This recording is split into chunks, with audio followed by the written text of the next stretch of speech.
Order! Order! You are an incorrigible delinquent at times. Behave yourself, man!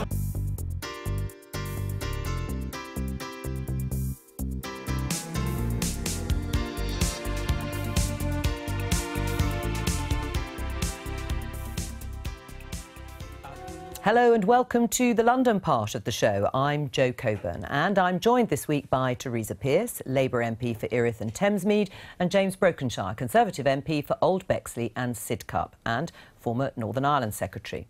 On Thursday, there was a debate in the House of Commons on the issue of cancer treatment and the call for measures to improve diagnosis. Recent analysis by Macmillan Cancer Support showed that people living with cancer in London report worse experiences of cancer care than those elsewhere in England. James, you spoke in that debate about your personal experience. You're recovering from lung cancer. Do you concur with that statement, that it is worse in London than other parts of the country? It's interesting. We have real centres of excellence here in London, and my own experience of the NHS has been absolutely outstanding. The clinicians, the support team, all of that has been incredible. And so I think what we need to look at is how we get better diagnoses, getting that much earlier, because ultimately if we can pick up on cancer earlier, we can get much better treatments that are much more effective. And that's why I think announcements in the course of the last week of new early access diagnoses and assessment centres, where if you've got some vague symptoms, you actually get a speedy diagnosis, I think will really make the difference. And it's good that we've got 4 of the first 10 of those centres here in London. There are people who will worry that outcomes in terms of cancer treatment are less good here than in parts of Europe. Where does the government find the money to improve cancer treatment once that diagnosis is made? Well, we had a really emotional debate on Thursday. Tess Jowell, who's suffering from a very aggressive form of brain cancer, being present in the House of Commons. And actually her work and the positive way that the government has responded, £45 million extra being committed to brain cancer research. Really important work. So it's that combination of the investment through the cancer strategy, incredible organisations like Cancer Research UK that are really looking at some really innovative ways in which we can get into the genomes of cancer and transform the way that we treat cancer and get better outcomes for people to live with and live beyond cancer. Do you agree with James that actually it is about that early diagnosis, and that in itself, if that were to be improved significantly, that would improve the outcomes, clearly, of people who suffer from cancer? Firstly, I'd like to say how good it is to see James looking so well. Yes, he is looking so well. Very firmly doing well. I do agree that it's about early diagnosis, and I think one of the problems in London is you have a huge churn of people in London. So if you're living in temporary accommodation, going for a screening, you might miss your appointment, all of that sort of thing. Also, people who live in London, a lot of them live quite a long way from their families because it's full of people who aren't from London, and quite often it's a member of your family that will prompt you to go to the doctor. Yeah. So I think there are reasons why London does worse than other parts, and I think it is about early diagnosis. You talked about stigma attached, particularly to lung cancer, which is what you suffer from. Why? I think that the stigma, because people think, oh, well, you must have smoked, and that shouldn't be a judgment anyway. And what that leads to is people either, one, if they didn't smoke, thinking, oh, I've got a symptom, but I haven't smoked, therefore it can't be a problem. Or, if you have smoked, there's some sort of guilt attached to it, which then stops you from getting the care, support and treatment that you need. That's why this coming week I'll be having a debate in Parliament to underline these stigma issues, seeing that that isn't a barrier. In my own case, I was very lucky. It was caught early. I've had surgery to deal with it, and now I can look positively to the future. But that should be the case in many, many more cases, and it isn't at the moment. Let's leave it there. Now, in recent weeks, the scandal surrounding the treatment of the Windrush generation, migrants from the British Commonwealth invited after the Second World War to help rebuild a shattered Britain, has been building momentum. After decades living here, working and paying taxes, many were told erroneously they were in the UK illegally and that they would have to leave. On Monday, in the Commons, the Labour MP for Tottenham, David Lammy, launched a scathing attack on the government. This is a day of national shame, and it has come about because of a hostile environment policy that was begun under her Prime Minister. Let us call it as it is. If you lay down with dogs, you get fleas, and that is what has happened with this far-right rhetoric in this country. I am concerned that the Home Office has become too concerned with policy and strategy and sometimes lose sight of the individual. And this is about individuals. Amber Rudd, the Home Secretary, there responding. And on Tuesday, the Prime Minister offered her own apology to Commonwealth leaders and apologised the following day to the Windrush generation caught up in the row, which rumbles on. I'm joined by Satbir Singh from the Joint Council for the Welfare of Immigrants. Welcome to the programme. When did you first try and highlight some of the cases of the Windrush generation? The cases have been coming in for about 6 or 7 months, but we did try and highlight the risks and when this was happening to other groups of people about 7 years ago. Now, would this have been at the time that James Brokenshire was in the Home Office then? Just prior to that, and also during that time, groups such as JCWI and the Legal Action Group did send reports to the Home Office and to the Immigration Minister saying that people who were here legally were being targeted under the hostile environment. And what was the response? There was no response at the time. We were told in statements in the Commons and elsewhere that the Home Office deals with issues sensitively and always takes great care. And what we've seen this week is the Home Secretary making quite a startling admission that that's not always the case, and that's something we've been saying for years. James Brokenshire, why did the Home Office not respond to these legitimate issues that were raised? Well, I think it's worth underlining the rightful apology that's been given here. The Windrush generation have made a huge contribution and have that absolute right to be in this country. But it wouldn't have happened if the Home Office had listened to some of the concerns. I think it's important to recognise that the sort of checks that have been put in place started back in 2008 under the last Labour government. The right to work checks have been extended since then. My recollection from the time when I was at the Home Office in relation to, for example, the right to rent checks over property was actually working with lots of charities, the voluntary sector, parts in relation to equality as well, to seek to ensure that this was put in place as effectively as possible. But it failed, didn't it? What's clear is that there are very, very clear issues that need to be dealt with, and that's why I strongly support what the Home Secretary is doing in actually putting in place steps now to see that those issues are resolved, and resolved quickly, and I'm confident that we will. Satbir. Well, with the right to rent checks, we were part of that stakeholder group, and we did warn at the time of the risks of discrimination. We also carried out a huge study of the right to rent scheme and found that it was creating a strong incentive to discriminate, and we did communicate that to the Home Office, who told us that they nonetheless plan to roll the scheme out across the other nations of the UK without doing a further impact assessment. That's not Home Office taking the risks that are associated with their policies seriously. They ignored the risks, didn't they, James Brokenshire, because there was a 2015 Home Office impact assessment that said there were also concerns that the majority of the UK's lawful residents, not illegal ones, including lawful and settled migrants, should not be placed at a disadvantage in accessing the private rented sector, particularly those who may struggle to produce official documents. So they acknowledged that there could be problems in terms of the Windrush generation of migrants, and they ignored it. No, I think that rather what happened was that we actually had experts that were brought together on all of this, that actually the right to rent checks were introduced first in the West Midlands, so there was a pilot so that we could learn from that, that actually this was designed in conjunction with so many other people. But clearly there have been mistakes that have been made here. I acknowledge that, and it is right that this is remedied as quickly as possible. Do you have constituents or people that have written to you or come to you with cases like this? Yes. I had a particular case that stuck with me for a long time, of a woman who'd come here in the 1960s. She's lived here ever since, never left the country, had children, worked, and one day was called in by a boss and said, "I'm sorry, we have to suspend you, we have to sack you, because according to the Home Office they've got no register of you."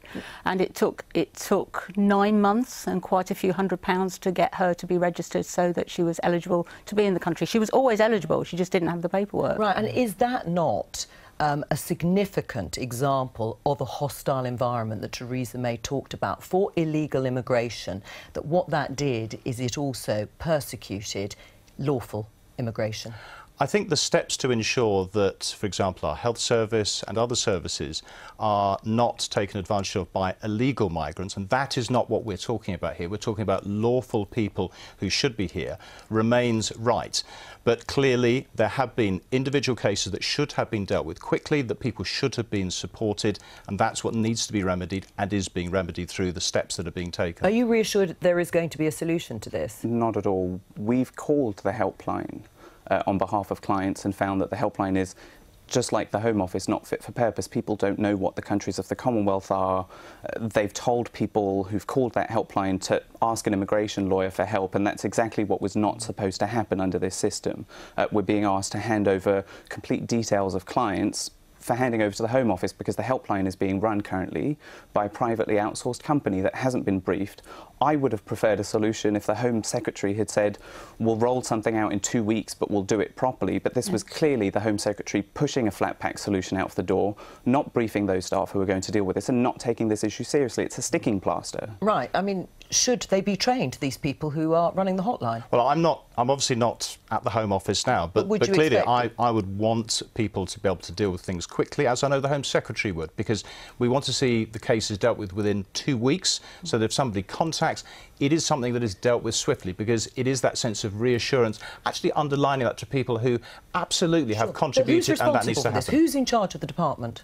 Well, obviously the Home Secretary leads the work in relation to the Home Office and has made the very clear statements on her determination to deal with this, to sort this out, and I have confidence that she will. Right. I mean, in terms of Labour's position on immigration, James Brokenshire said that actually this tightening up of immigration laws, particularly illegal immigration, started in Labour's time.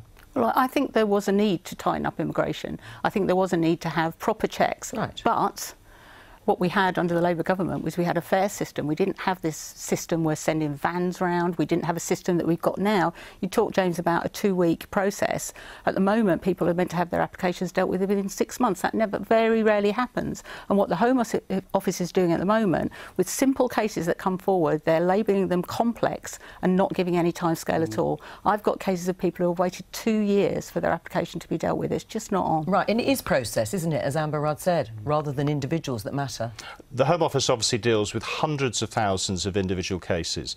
Sadly, some of which are people trying to exploit the system, but we have to deal with it in a fair way to be able to look at individual cases. The individuals in this case, no, rather than saying that they're being dealt with like a process machine, which is what the Home Secretary said. I'm certainly not. It is about looking at individual circumstances to make sure that people who rightly have the right to be here are not being penalised. Have you ever navigated the immigration system? I know plenty of people, my own family included, thousands of people that we work with who want to come here for very legitimate reasons, who have every absolute right to be here, and they're put through a torturous system of bureaucracy that's there because political decisions were taken to bake that hostility into the system at every level. That's why it's broken.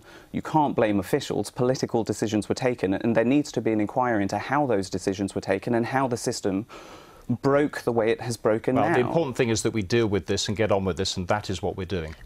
Diane Abbott, your colleague, has called for Amber Rudd to consider her position. Should she? I think it was very sad that Amber Rudd tried to blame the department. I think the people who work in the department are only carrying out the instructions they're given, so for that reason maybe she should. Satbir Singh, thank you for coming in. The official campaigns have all been launched and the parties are busy knocking on doors in the run-up to the local elections on May the 3rd. In our latest profile of the key electoral battlegrounds, Tanjil Rashid has been to North London to see how the parties are squaring up in a local authority that is likely to be one of the capital's most closely fought contests.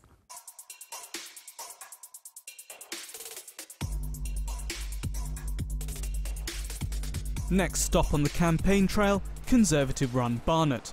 The lie of the land has often been thought of as true blue. Margaret Thatcher's constituency was here, and even today all of their MPs are Tories. But they only very narrowly held on to their seats in last year's snap election. This is North London suburbia. Barnet Council has pretty much always been Conservative-run, apart from a spell in the 90s.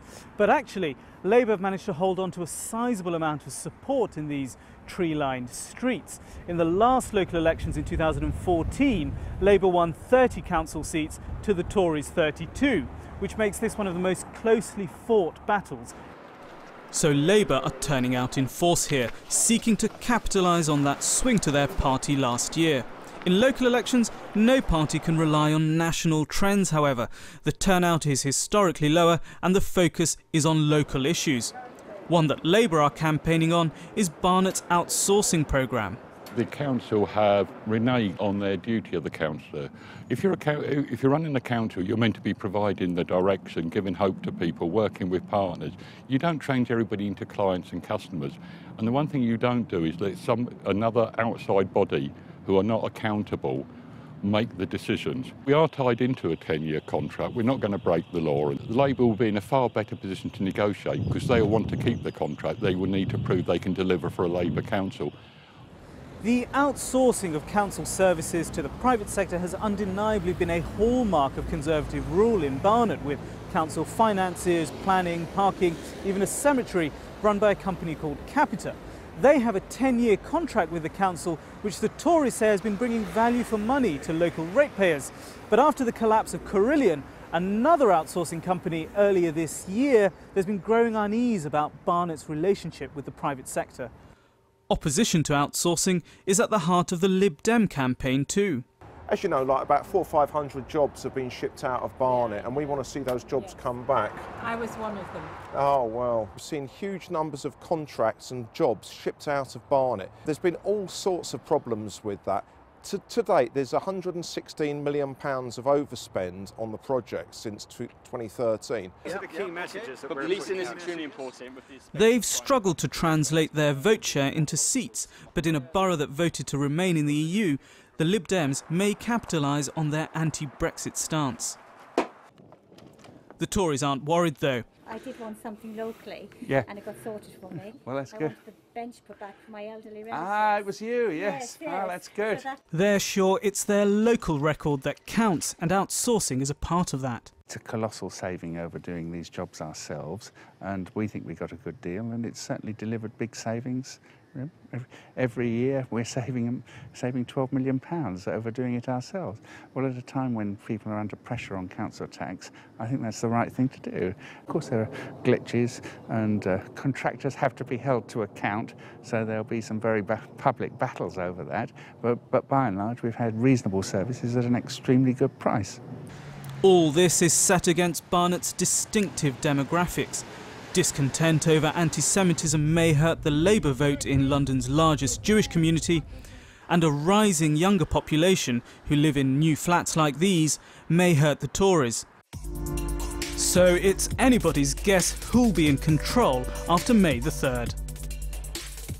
Tanjore Rashid reporting there, and you can see a list of all the candidates standing in Barnet on their website www.barnet.gov.uk. Teresa Pearce, £12 million savings a year from outsourcing. That's pretty eye-watering in terms of savings. A good thing. Well, it depends whether it's value.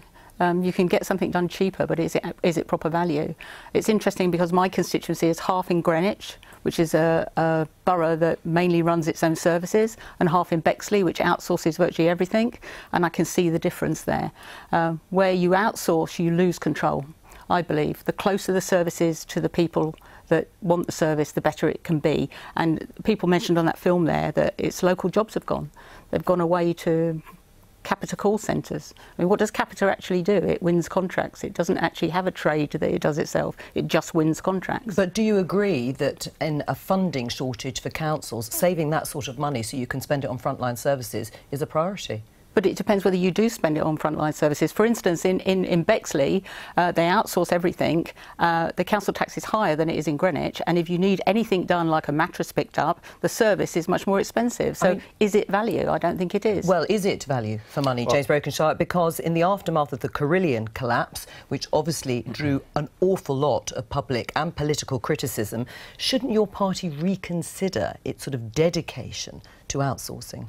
I think it's about getting the right deal for the right service, and so some councils will decide to keep things in-house, some councils will decide to outsource, and that you can actually get good value for money by outsourcing. It's interesting, for example, that to take another council, Hounslow, that had taken back their waste contract back in-house, well, that's now left about a £2.5 million hole in the budget, and therefore the pressure on council tax. So I think actually it just highlights that these elections are about individual issues, whether about emptying the bins, whether it's about filling the holes in the roads. Are they losing the battle in Barnet because of the outsourcing issue? I mean, even the vice chair, now the former vice chair of the Tory-run administration there, Suri Khatri, when he made his farewell address after being deselected, he decried the council's management of its outstanding contract contracts and said residents were being fleeced and called on voters to choose Labour. He was the Vice Chair of the Audit Committee. Just well, I think it's important to highlight, for example, in Barnet, where people say, what about the potholes, which is one of the things that's been outsourced. Well, as I heard just earlier today, 170 filled this week alone. And it is these local issues that really will define this campaign, how it is about, you know, making sure you've got your bins actually taken out. And so, you know, yes, of course, value for money, which is what I would focus on, delivering good services, and why I would argue that that's where Conservative councillors have been taking the lead. How big an issue will the row over anti-Semitism within the Labour Party be in these local elections? Well, it's clearly an issue, and in that particular borough, it's likely to be a bigger issue than other parts of London. Because there's a significant Jewish population. I mean, it would be foolish to say it wouldn't be, but I would hope that people will concentrate on the people who are on their ballot papers and the issues locally, and vote on that. But it is a local issue, isn't it? Well, I mean, if you are part of the Jewish community within Barnet, and you feel Jeremy Corbyn hasn't done enough to challenge anti-Semitism on the left, will that not be a local issue? Well, it may be a local issue, and I think for local Jewish people, obviously it's something that they need to speak for themselves. I couldn't say how big an issue Jeremy Corbyn is to them, but what I would say is that the sort of rhetoric we've seen and the descriptions that were given in Parliament this week by members on both sides of what had happened to them is absolutely disgraceful and has no part in any party. Do you think Jeremy Corbyn's done enough to challenge people, perhaps on the far left, who have made allegedly anti-Semitic comments, to deal with them and expel them from the party? Well, the first thing is, are they members of the party? If a member of my local party made any remarks even similar to that, I would be reporting them immediately and want them out. Has Jeremy Corbyn led enough on this issue? But often, he said the right things, but it's action that we need now. And we have a new General Secretary, and hopefully the very first thing on her desk is to deal with this issue. Right. How worried are you about local elections in London when you think that a large part of the population is Remain, it's anti-Brexit, and your party is obviously pushing ahead with Brexit? How is that going to damage the results in these local elections?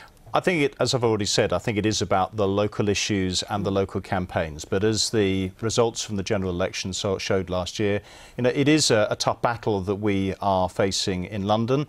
But we're working hard. Obviously, over the course of the coming days, we'll be working all flat out to see that we get the right result, the most positive result. But you know, I acknowledge it's been a difficult time, but we remain positive. Is it the most difficult time, do you think, you'll experience, particularly in outer London? Because that's always been the preserve, mainly, of the Conservative Party, and broadly, Labour have done better within, but not now. Yeah, well, I suppose if you think about it, we've had for the coalition and the current government 8 years now of that government, and therefore it is always a challenge for any government over that time period. But actually, when it looks on the issues of the delivery of good services on those local issues, I think that people will see that Conservative councils are performing for them, and that's why, yes, it's difficult, it's challenging, but I remain positive. Thank you both very much for being my guests today. That's Teresa Pearce and James Brokenshire.